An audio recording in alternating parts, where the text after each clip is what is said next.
Have you ever met someone who's technically an adult, but still acts like a teenager?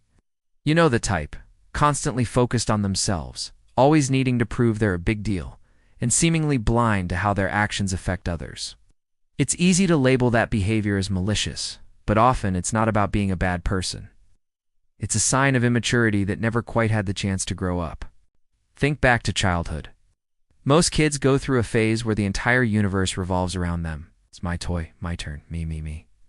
Typically, by the time they're around 4 years old, they start to develop empathy and learn the importance of sharing and considering others.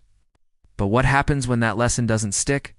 If a child is never guided to understand boundaries or see the world from another person's perspective, that self-centered mindset can become their default setting. Fast forward 20 years, and you have an adult who, in social situations, still acts like that kid who hogs all the toys in the sandbox. They might not even realize they're doing it. It's just the only way they've ever known how to operate. This can make them seem almost cartoonishly self-centered, leaving everyone around them frustrated and confused. Now, raising a well-adjusted person is all about finding a healthy balance. Extremes are almost always risky.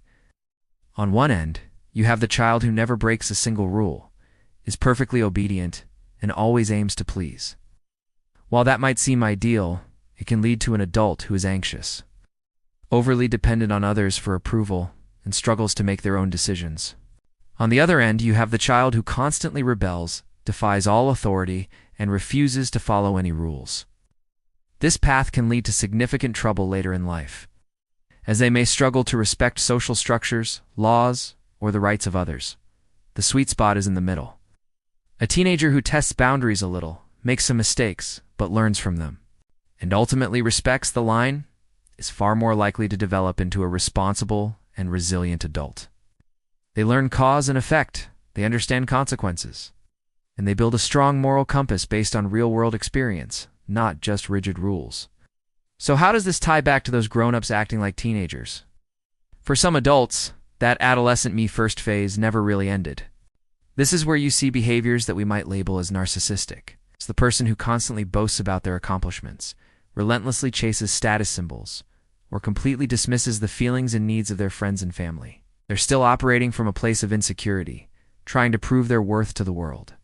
A 30-year-old who floods their social media with pictures of their new car, but consistently ignores calls from a struggling friend isn't necessarily evil.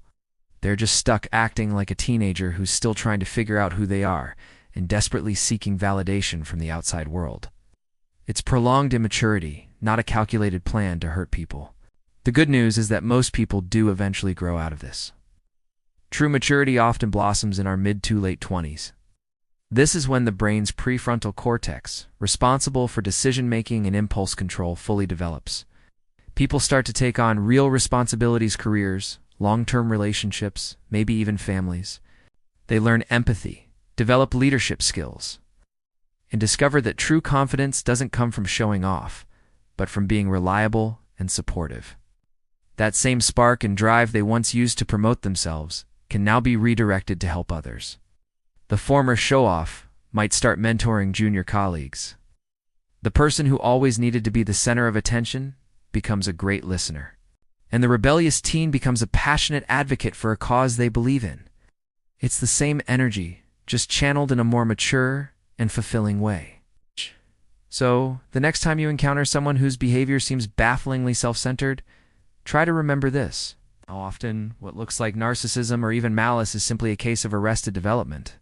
Extremes in behavior during childhood can be risky, but the potential for growth is always there. Maturity isn't an automatic milestone you hit on your 18th birthday. It's a lifelong journey of learning, evolving, and understanding our place in the world. Thanks for watching. If this gave you a new perspective, don't forget to like, subscribe, and hit that notification bell for more content. We'll see you in the next one.